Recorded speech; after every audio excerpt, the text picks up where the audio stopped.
Hello అండి. Welcome to Madhu lessons. ఈరోజు మనము ఏపీ టెట్ 2026కి సంబంధించి సైకాలజీలో ఇంపార్టెంట్ బిట్స్ చాలా లోతైన అంశాలు అక్కడొకటి అడుగుతా ఉంటారు. వాటి గురించి ఇప్పుడు మనం చూద్దాం రండి. వైట్ క్యాస్కీ ప్రకారం ఒక విద్యార్థి సహాయం లేకుండా స్వయంగా సాధించగలిగే ప్రస్తుత వికాస స్థాయిని ఏమంటారు? Potential development level, actual development level, zone of proximal development, socio cultural level. Answer actual development level. ఒక వ్యక్తి ఎవరి తోడ్పాటు లేకుండా సొంతగా చేసే స్థాయికి వాస్తవిక స్థాయి అంటారు. ఇతరుల సహాయంతో చేయగలిగే గరిష్ట స్థాయిని సాధ్యపడే వికాస స్థాయి అంటారు. ఈ రెండింటి మధ్య ఖాళీనే జెడ్పీడి అంటారు. ఒక ఉపాధ్యాయుడు విద్యార్థికి స్కాఫోల్డింగ్ అందించేటప్పుడు క్రింది వాటిలో ఏది సరైన పద్ధతి? సమస్యకు పూర్తి సమాధానాన్ని ఉపాధ్యాయుడే రాసి ఇవ్వడం, విద్యార్థి తప్పులు చేసినప్పుడు శిక్షించడం, ప్రారంభంలో ఎక్కువ సహాయం అందిస్తూ విద్యార్థి నేర్చుకునే కొద్దీ సహాయాన్ని క్రమంగా తగ్గించడం, విద్యార్థిని పూర్తిగా వదిలేయడం. ఆన్సర్ ప్రారంభంలో ఎక్కువ సహాయం అందిస్తూ విద్యార్థి నేర్చుకునే కొద్దీ సహాయాన్ని క్రమంగా తగ్గించడము. స్కాఫోల్డింగ్ అనేది శాశ్వతం కాదు. అభ్యసన ప్రారంభంలో క్లూసు హింసు ఎక్కువగా ఇవ్వాలి.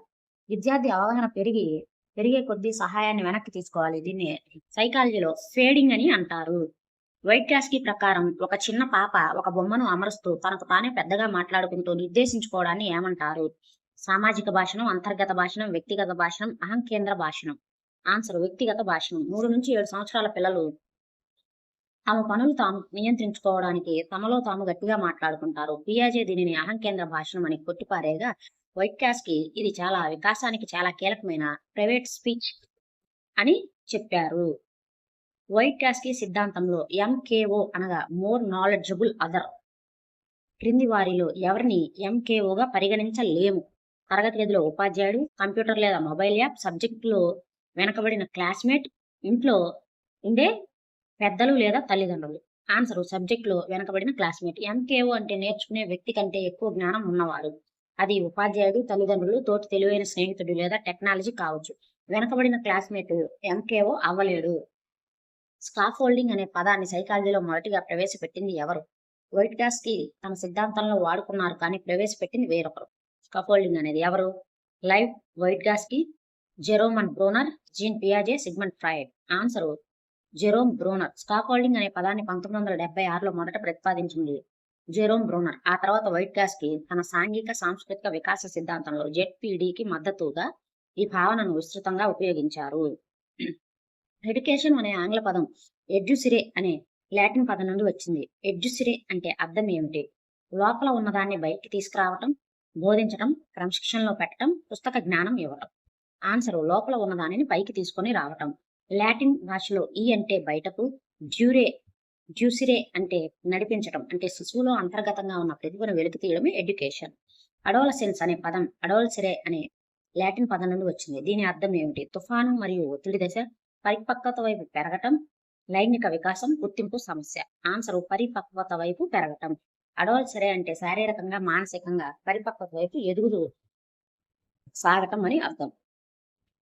క్రింది వాటిలో గ్రీకు భాషా పదం నుండి ఉద్భవించిన పదాన్ని గుర్తించండి. Personality, motivation, psychology, education. Answer psychology. Psychology అనేది సైకి, ఆత్మ, లోగోస్, శాస్త్రం అనే 2 గ్రీకు పదాల నుండి వచ్చింది. మిగిలిన 3 పర్సనాలిటీ, పర్సోనా, మోటివేషన్, మోవేర్, ఎడ్యుకేషన్, ఎడ్యుసిరే అవి లాటిన్ పదాలు అన్నమాట.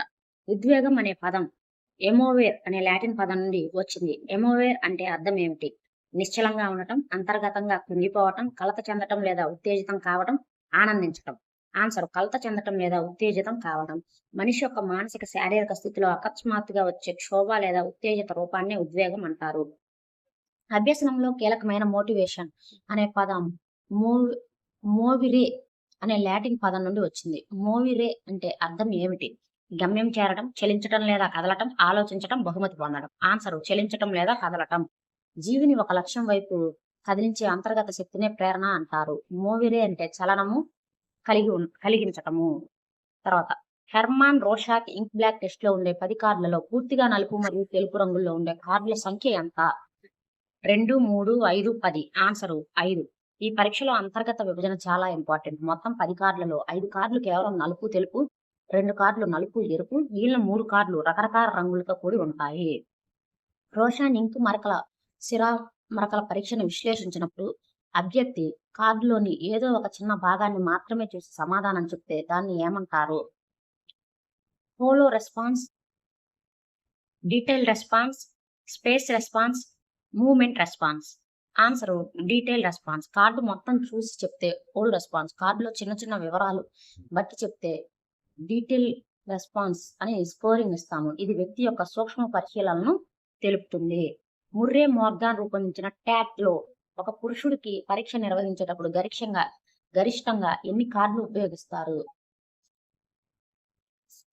31, 21, 10, 11.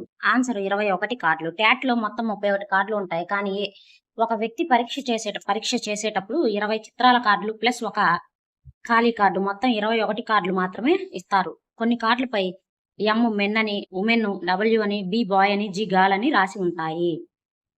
పిల్లల కోసం రూపొందించిన క్యాట్ ప్రక్షేపక పరీక్షలో కార్డులపై ఎలాంటి చిత్రాలు ఉంటాయి? మనుషుల చిత్రాలు, ప్రకృతి చిత్రాలు, మానవ ప్రవర్తనను పోలిన జంతువుల చిత్రాలు, రంగు చుక్కలు. ఆన్సర్ మానవ ప్రవర్తనను పోలిన జంతువుల చిత్రాలు ఉంటాయి. 3 నుంచి 10 ఏళ్ల పిల్లల కోసం లియోపోల్డ్ బెల్లాక్ దీనిని రూపొందించారు. పిల్లలు జంతువులతో త్వరగా కనెక్ట్ అవుతారు కాబట్టి ఇందులో 10 కార్డులపై జంతువులు మనుషుల్లా ప్రవర్తిస్తున్న చిత్రాలు ఉంటాయి. క్రింది వాటిలో ప్రక్షేపక కాని లేదా నిర్మికరహితం కాని వైఖరి మూర్తిమత్వ పరీక్ష ఏది? Rorschach ink blot test, word association test, Minnesota బహుళ దశల మూర్తిమత్వ సూచిక, thematic apperception test. Answer Minnesota బహుళ దశ మూర్తిమత్వ సూచిక. ఇది ఎంఎంపిఐ అనేది ఒక ప్రశ్నావళి. ఇది నిర్మిత్క పద్ధతి. మిగిలినవన్నీ అపృచ్ఛక లేదా ప్రక్షేపక పద్ధతులు. సమాధానాన్ని దాచడానికి వీలుండదు. తర్వాత మానసిక వయస్సు అనే భావనను 1908లో మొదటగా ప్రతిపాదించిన ఫ్రెంచ్ సైకాలజిస్ట్ ఎవరు? William Stern, Alfred Binet, Lewis Terman, David వెహెల్కర్. Answer Alfred Binet. ప్రజ్ఞా పరీక్షల పితామహుడు ఆల్ఫ్రెడ్ బినే. ఈయన మానసిక వయస్సు ప్రతిపాదించాడు. దీని ఆధారంగానే తర్వాత కాలంలో ఐక్యూ సూత్రం పుట్టింది. ఒక 10 సంవత్సరాల బాలుడు 12 సంవత్సరాల వయసు గల పిల్లవాడు చేయగలిగే అన్ని ప్రశ్నలకు సమాధానం ఇచ్చాడు. అతని ఐక్యూ వర్గీకరణ ఏమిటి? సాధారణ ప్రజ్ఞావంతుడు, అత్యున్నత ప్రజ్ఞావంతుడు, మందబుద్ధి, బుద్ధిహీనుడు. ఆన్సర్ అత్యున్నత ప్రజ్ఞావంతుడు. ఇది ఐక్యూ సూత్రం ప్రకారం మానసిక వయస్సు బై శారీరక వయసు into 100 that is equal 12/10 × 100 120. Terman ప్రజ్ఞాలబ్ధి పట్టిక ప్రకారం 120 నుండి 139 ఐక్యూ ఉన్నవారిని ఉన్నత లేదా అత్యున్నత ప్రజ్ఞావంతులు అని అంటాము. బీనే సైమన్ ప్రజ్ఞా మాపనిలో ఒక వయసు వారు చేయవలసిన బిట్స్ అంతకంటే తక్కువ వయసు ఉన్నవారు చేస్తే ఆ బిట్స్ ను ఏమంటారు? బేసల్ వయసు బిట్స్, టెర్మినల్ వయసు bits, credit bits, advanced bits. Answer terminal వయసు బిట్స్. ఒక వ్యక్తి ఏ వయసు పరీక్షలన్నింటినీ పూర్తి చేయగలుగుతాడో ఆ వయసును బేసల్ వయసు అంటారు. ఏ వయస్సు పరీక్షలను అస్సలు చేయలేడో దానిని టెర్మినల్ వయస్సు అని అంటాము. ప్రజ్ఞాలబ్ధి స్థిరత్వ సిద్ధాంతం ప్రకారం ఒక వ్యక్తి వయస్సు పెరుగుతున్న కొద్దీ అతని ప్రజ్ఞాలబ్ధి ఏమవుతుంది? విపరీతంగా పెరుగుతుంది, క్రమంగా తగ్గుతుంది, దాదాపు స్థిరంగా ఉంటుంది? చెప్పలేము. ఆన్సర్ దాదాపు స్థిరంగా ఉంటుంది. మానసిక వయసుతో పాటు శారీరక వయసు కూడా పెరుగుతుంది కాబట్టి నిష్పత్తి MA/CA. మానసిక వయసు బై శారీరక వయసు ఎల్లప్పుడూ ఒకేలా ఉండి ఐక్యూ స్థిరంగా ఉంటుంది. గిల్ఫోర్డ్ ప్రజ్ఞా స్వరూప సిద్ధాంతంలోని 3 రకాల పరిణామాలు వరుసగా ఏవి? విషయాలు, ఉత్పత్తులు, ప్రక్రియలు, ప్రజ్ఞ, సృజనాత్మకత, ఆలోచన, శారీరక, మానసిక, సాంఘిక, ఉద్దీపన, ప్రతిస్పందన, పునర్ఫలనం. ఆన్సర్ విషయాలు, ఉత్పత్తులు, ప్రక్రియలు. గిల్ఫోర్డ్ సిద్ధాంతంలో మొదట 4x5x6 that is equal to 120 కారణాలు ఉండేవి. ప్రస్తుతం అవి 5x6x6 180 కారకాలుగా ఉన్నాయి. ఈ 3 డైమెన్షన్స్ ఆర్డర్ చాలా సార్లు డిఎస్సిలో అడిగారు.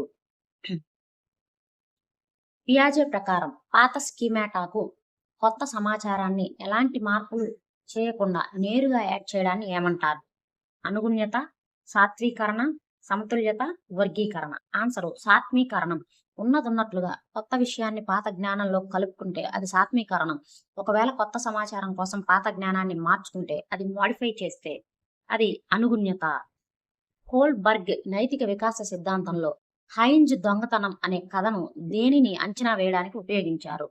పిల్లల జ్ఞాపక శక్తిని, పిల్లల నైతిక తీర్పు ఆలోచనను, పిల్లల అభ్యసన వేగాన్ని, పిల్లల ఉద్వేగ నియంత్రణను. ఆన్సర్ పిల్లల నైతిక తీర్పు మరియు ఆలోచన. హైంజ్ అనే వ్యక్తి తన భార్య ప్రాణాలు కాపాడటానికి మందుల షాపులో దొంగతనం చేయటం బయట రాంగా అనేది నైతిక సందేశాన్ని సందేహాన్ని పిల్లలకు చెప్పి వారి ఇచ్చే సమాధానాల ఆధారంగా కోల్బర్గ్ దశలను విభజించారు. థార్న్డైక్ అభ్యసన నియమాల్లో రెడీగా ఉన్నప్పుడే అభ్యసనం సంపూర్ణంగా జరుగుతుంది అని తెలిపే నియమం ఏది? అభ్యాస నియమము, ఫలిత నియమము, అయత్తత నియమము, ఉపయోగ నియమము. ఆన్సరు అయత్తత నియమము. దీనినే సిద్ధాంత నియమం అంటారు. శారీరకంగా మానసికంగా నేర్చుకోవడానికి సిద్ధంగా ఉన్నప్పుడే బోధన ప్రభావవంతంగా ఉంటుంది. పావులో ప్రయోగంలో కుక్కకు కేవలం గంట శబ్దానికి మాత్రమే లాలాజలం వచ్చేలా చేయడాన్ని నిబంధనం అంటారు. ఆ తర్వాత గంట శబ్దాన్ని పోలిన వేరే శబ్దాలకు కూడా లాలాజలం ఊరితే దాన్ని ఏమంటారు? ఉద్దీపన విచక్షణ, ఉద్దీపన సామాన్యీకరణ, విలోపము, ప్రయత్న సిద్ధ స్వాస్థం. ఆన్సర్ ఉద్దీపన సామాన్యీకరణం. అసలైన నిబంధిత ఉద్దీపనను పోలిన మిగిలిన అన్ని ఉద్దీపనలకు ఒకే రకమైన ప్రతిస్పందన ఇవ్వడాన్ని సామాన్యీకరణం అంటారు. ఉదాహరణకు పామును చూసి భయపడిన వ్యక్తి తాడును చూసి కూడా భయపడటం అన్నమాట సామాన్యీకరణం.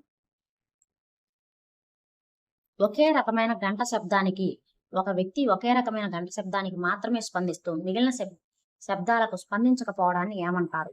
ఉద్దీపన సామాన్యీకరణం, ఉద్దీపన విచక్షణ, విలోపనం, పునర్బలం. ఆన్సర్ ఉద్దీపన విచక్షణ. తేడాలను గుర్తించటం, ఏ శబ్దానికి లాలాజలం రావాలో దానికి మాత్రమే స్పందించి మిగిలిన వాటిని పక్కన పెట్టడాన్ని విచక్షణ అంటారు. కార్యసాధక నిబంధనలో నెగిటివ్ రీఇన్ఫోర్స్మెంట్, రుణాత్మక పునర్బలనం అనగా ఏమిటి? శిక్షించడం, జీవికి ఇష్టం లేని బాధాకరమైన ఉద్దీపనను తొలగించి ప్రవర్తనను పెంచడం, చాక్లెట్లు ఇవ్వడం, అసలు పట్టించుకోకపోవడం.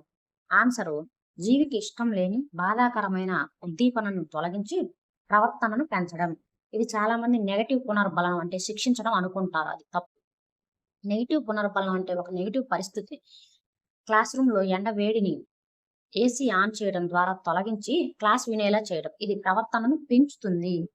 సిగ్మాండ్ ఫ్రాయిడ్ ప్రకారం మనిషిలోని పశు ప్రవృత్తి తక్షణ సుఖేచ్ఛను కోరుకునే విభాగం ఏది? Id, ego, super ego, conscious. Answer id. Id అనేది నైతిక విలువను పట్టించుకోదు, వెంటనే సుఖం కావాలనుకుంటుంది. సూపర్ ఈగో అనేది సమాజ నియమాలను నీతిని చెప్తుంది. ఈగో అనేది వాస్తవికతను బట్టి ఈ రెండింటినీ బ్యాలెన్స్ చేస్తుంది. బ్రూనర్ బోధనా సిద్ధాంతంలో పిల్లవాడు చేతులతో వస్తువులను కాస్తూ క్రియాత్మకంగా నేర్చుకునే మొదటి దశను ఏమంటారు? దృశ్య రూప దశ, ప్రతీకాత్మక దశ, క్రియాత్మక దశ, అమూర్త దశ. ఆన్సర్ క్రియాత్మక దశ. జెరోమ్ బ్రూనర్ 3 దశలను చెప్పారు. అవి ఎనాక్టివ్ అంటే చేస్తూ నేర్చుకోవడం, ఐకానిక్ అంటే బొమ్మలు చూసి నేర్చుకోవడం, సింబాలిక్ అంటే భాషా గుర్తుల ద్వారా నేర్చుకోవడం. ఒకే పరీక్షను ఒకే సమూహంపై వేరు వేరు సమయాల్లో నిర్వహించినప్పటికీ ఒకే రకమైన ఫలితాలు వస్తే ఆ పరీక్షకు ఏ గుణం ఉన్నట్లు? సప్రమాణత, విశ్వసనీయత, ఆబ్జెక్టివిటీ, సాధ్యత. ఆన్సర్ విశ్వసనీయత. ఎన్నిసార్లు పరీక్షించినా పరీక్షలో మార్పు రాకపోతే అది విశ్వసనీయత. ఏ లక్ష్యాన్ని ఆశించి పరీక్ష పెట్టామో ఆ లక్ష్యాన్ని తెలిస్తే అది సప్రమాణత. బహుళ ప్రజ్ఞా సిద్ధాంతం ప్రకారం ఒక వ్యక్తి తనను తాను పూర్తిగా అవగాహన చేసుకోవటం, తన బలాలను బలహీనతలను తెలుసుకోవటం ఏ ప్రజ్ఞ అంటారు? ఇంటర్ పర్సనల్ ప్రజ్ఞ, ఇంట్రా పర్సనల్ ప్రజ్ఞ, స్థాన సంబంధ ప్రజ్ఞ, ప్రకృతి సంబంధ ప్రజ్ఞ. ఆన్సర్ ఇంట్రా పర్సనల్ ప్రజ్ఞ. తన గురించి తాను తెలుసుకోవడాన్ని వ్యక్త్యంతర లేదా ఇంట్రా పర్సనల్ అంటారు. ఇతరుల మనోభావాలను, ప్రవర్తనను అర్థం చేసుకోవడాన్ని వ్యక్తంతర సంబంధ లేదా ఇంటర్ పర్సనల్ ప్రజ్ఞ అని అంటారు. ఇది సైకాలజీకి సంబంధించి ఇంపార్టెంట్ డెప్త్ గా అడిగే బిట్స్ అనమాట. వీడియో నచ్చినట్టయితే లైక్ చేయండి, షేర్ చేయండి, అలాగే మన ఛానల్ సబ్స్క్రైబ్ చేసుకోండి. Thank you for watching.